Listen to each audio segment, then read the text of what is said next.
Magandang araw, Malacanang Press Corps. Para kay Pangulong Ferdinand R. Marcos Jr., bida ang Filipino consumer. Ngayong buwan ng Oktubre, inaanyayahan ng Department of Trade and Industry o DTI ang lahat na makilahok sa Consumer Welfare Month celebration. Mula October 1, paiigtingin ng DTI ang pagpapalawig sa edukasyon at karapatang Pinoy consumers. Kabilang sa selebrasyon ang iba't ibang aktibidad upang isulong ang consumer welfare and protection ng bawat Pilipino, gaya ng Fun Run sa October 26 sa Intramuros, Manila, National Standards Week, Nationwide Destruction of Uncertified Products, Appreciation and Recognition Night for Stakeholders, Nationwide Monitoring of Consumer Goods, at iba pang aktibidad gaya ng Consumer Assembly sa barangay. Maging mapanuri at mapagmatsyag sa inyong pamimili. Alamin ang karapatan at lawakan ang kamalayan bilang isang responsible consumer. Dahil sa ilalim ng administrasyon ni Pangulong Marcos Jr., bida ang consumer sa bagong Pilipinas.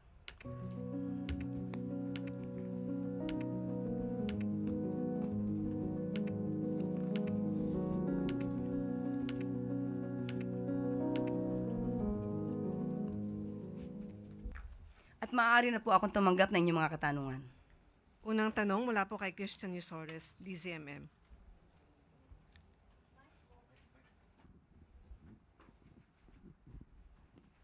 Good afternoon, Yusek. Good afternoon.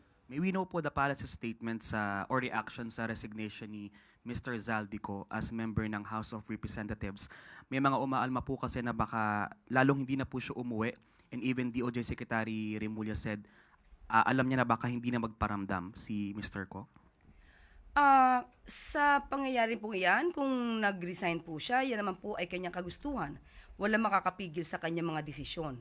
Ngunit kung magkakaroon man siya ng kaso at maisasampa, hindi po niya ito maiiwasan. Hindi niya po ito matatakbuhan. So mas maganda po rito kung siya man po ay masasampa ng kaso, ipaglaban na lang niya ang kanyang karapatan at ipaglaban ang katotohanan na naaayon sa kanyang mga ebidensya. One follow-up lang po. How important po ba si Mr. Zaldico dito po sa gitna po ng mga investigation sa flood control controversy? Kasi lumulutang po yung pangalan niya for the past week sa mga hearing in the Senate pati po sa House of Representatives. Kung nababanggit ng kanyang pangalan, definitely dapat niya po itong sagutin. Dahil kung hindi niya po ito masasagot at iiwasan niya, lalabas lamang po siyang guilty. So, mas mainam po na maipaliwanag niya ang kanyang side. Sunod na tanong, Katrina Domingo, ABS-CBN. Good morning, Yusek. Good afternoon, Yusek. Ma'am, may we know the status of the blue alert notice for Congressman Zaldico? Has it already been granted, and meron na po bang nabigay na whereabouts and current movement of the former congressman? Kakakausap pa lang po natin kanina kay Asik Miko Clavano, pero ang sabi po niya ay waiting pa rin po sila ng response. So, hantayin na lang po natin. Ma'am, follow-up question. Na-raise po ba yung issue ni former Congressman Zaldico and his resignation during the LEDAC where both President Marcos Jr. and House Speaker Bogie D were present? Hindi po napag-usapan. Sunod, Ana Bajo, GMA Online.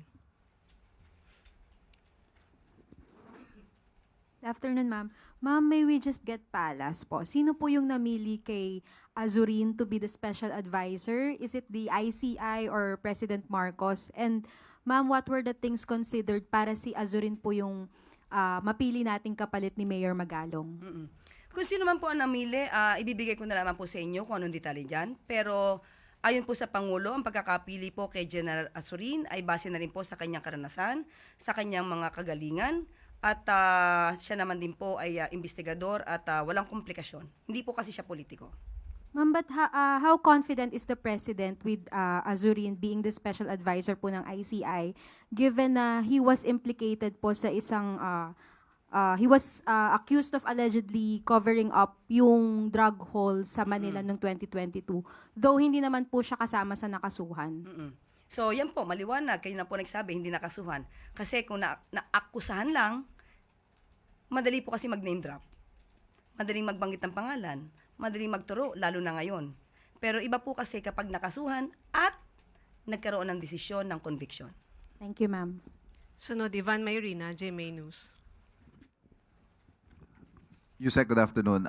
In a privileged speech, Senator Chis Escudero claimed, among others, that the investigation on flood control projects is following what he calls a script by the former Speaker and the President's cousin, Martin Romualdez. Ang implication ho nito, selective ang nagiging investigasyon and happening at the behest of just one person, na hindi ito yung gusto mangyari ng Pangulo.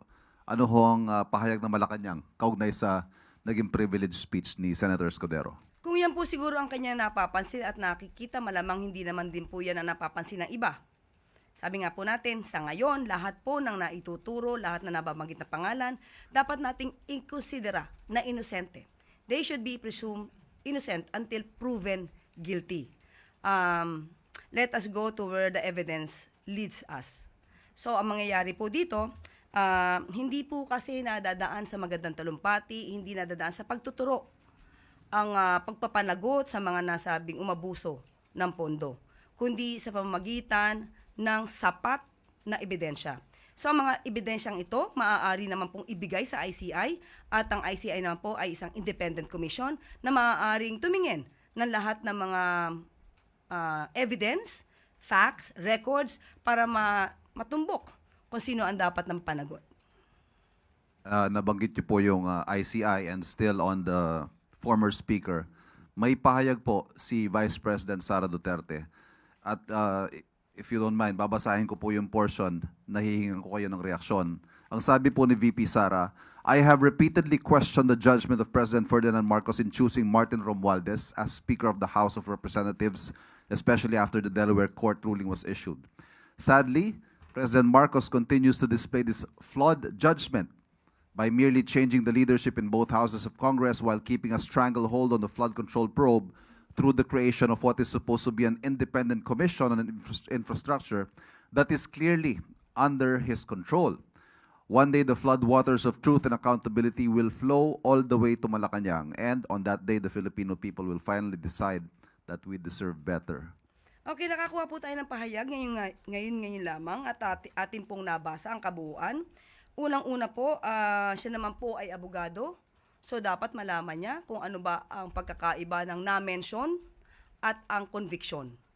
Hindi po natin pinagtatanggol dito ang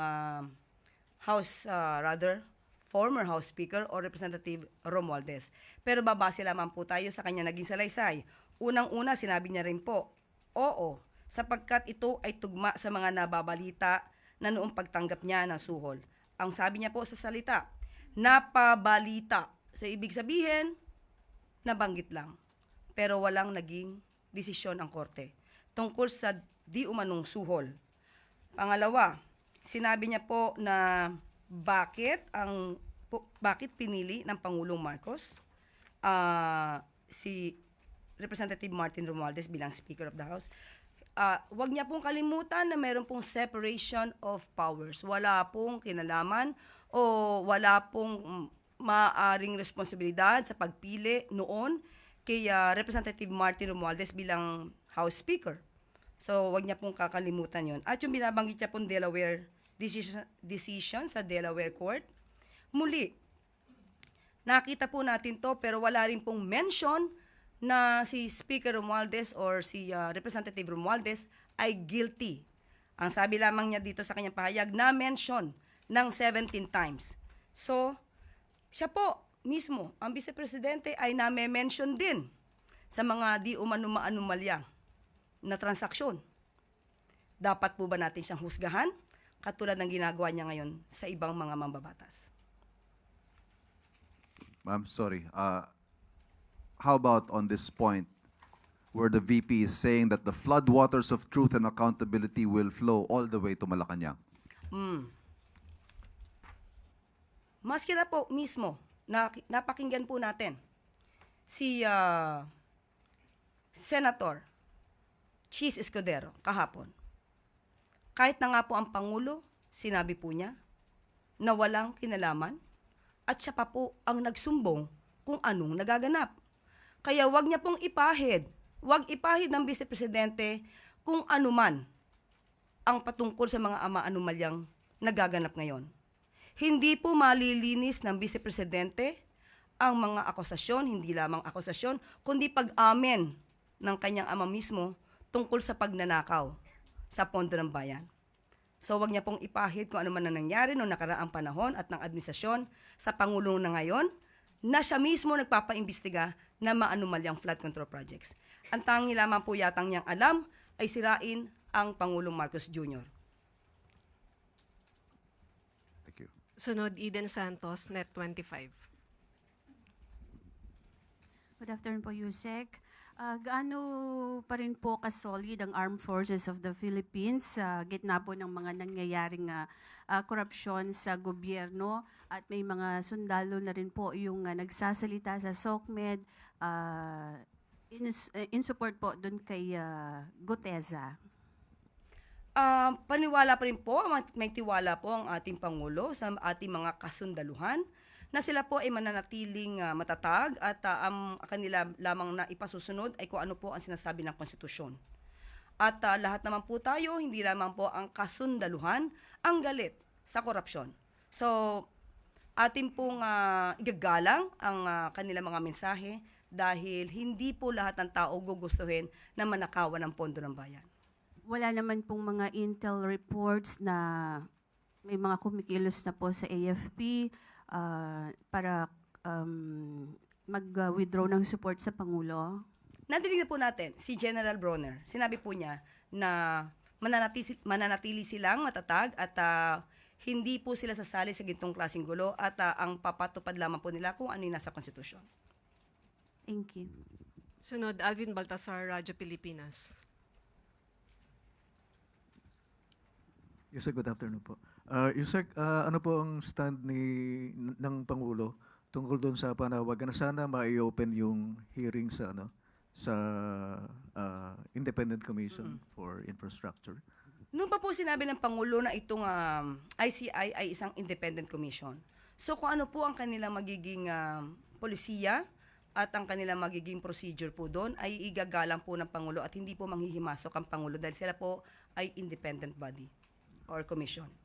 Yusek, mag-shift lang ako kasi napabalita na mismong si Agriculture Secretary Tio Laurel ang nagsabi na mayroong ghost project, in particular yung farm-to-market roads sa may Davao Occidental at Zamboanga del Norte. Alam na po ba ito ng Pangulo na i-report na ni Secretary? Opo, nakausap ko rin po si Secretary Vince kaninang umaga at sinabi po niya na ito po din ay tinututukan nila dahil dapat ito po ay magawan talaga ng paraan sa lalong madaling panahon. Pero may specific directive ba si Pangulo tungkol dito, Yusek? Katulad po sinabi natin, lahat ng mga ganitong klase na mga may anomalya, hindi lamang po sa flood control projects, kundi sa lahat ng infrastructure, yan po ay tututukan. Thank you po, Yusek. Sunod, Sam Mendinilla, Business Mirror. Good afternoon, ma'am. When is President Marcos expected to come out with the new issuances for setting the buying price for rice and extending the importation freeze for the said local food staple? Sa lahat po na yan, ang issue po ay, sabi po sa atin, ay ihintayin po natin na magiging direktiba ng Office of the Executive Secretary. So, yun po, hintayin na lamang po natin muna. Tapos second, follow-up po. Is the President reconsidering the importation ban extension after the recent typhoons caused over 1 billion damage in sa agriculture? Sa ngayon po, sa ating pagkakaalam at ang pagkakasabi sa atin ay hanggang November 2. After that, hintayin na lang po muli natin kung anong magiging polisiya. Sige. Thank you. Easy Claire. Nakatakdang pangunahan ngayong hapon ni Pangulong Ferdinand R. Marcos Jr. ang oath-taking ng mga bagong halal at appointed officials ng League of Vice Governors of the Philippines o LVGP. Inaasahan na magpapaabot ng kanyang pagbati ang Pangulo sa mga bagong halal at appointed LVGP. Aabot sa 70 Vice Governors ang inaasahang dadalo sa oath-taking mula sa iba't ibang bahagi ng bansa. Kinikilala ni Pangulong Marcos Jr. ang progresibong hakbang ng mga Vice Governors sa pagpapatatag ng kanilang kakayanan at kagalingan sa local governance at legislation. Bagamat nagmumula sa iba't ibang bahagi ng Pilipinas ang mga Vice Governors, naniniwala si Pangulong Marcos Jr. na pinagbubuklod sila ng kanilang commitment na makapaglingkod sa taumbayan at sa bayan. Ang LVGP ay isang non-stock, non-profit at non-government organization na nagsisilbing plataforma para sa tuloy-tuloy na legislative development at policy reform sa mga probinsya. Nagsisilbi rin itong plataforma upang mapalakas ang local autonomy ng bansa. At pangungunahan ngayong hapon ni President Ferdinand Marcos Jr. ang muling pagbubukas ng Philippine International Convention Center o PICC sa Pasay City. Ilang buwan matapos na ipasara for renovation noong March 2025.